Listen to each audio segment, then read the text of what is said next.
हज़रत इब्राहीम अलैहिस्सलाम दरख्त से टेक लगा के बैठे हैं, छोटे छोटे बच्चे सामने हैं, उनको दीनी तालीम दे रहे हैं। ये कौन छोटे बच्चे हैं? जो बालिग होने से पहले इंतकाल हो जाते हैं, चाहे वो मुसलमानों के हों चाहे वो काफिरों के हों। काफिरों के नाबालिग बच्चे जहन्नम में नहीं जाते हैं। काफिर का बच्चा भी अगर वो बचपन में इंतकाल हो जाता है तो वो जहन्नम में नहीं जाएगा। छोटे बच्चे जहन्नम में नहीं जाएंगे, वो मासूम होते हैं, उन्हें कोई अक्ल नहीं होती है।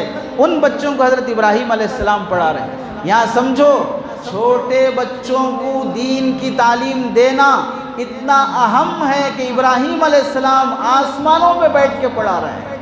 और आप लोग अपने बच्चों को दीन की तालीम मकतब में पढ़ाने के लिए शर्म आ रही है, मदरसे में पढ़ाने के लिए शर्म आ रही है।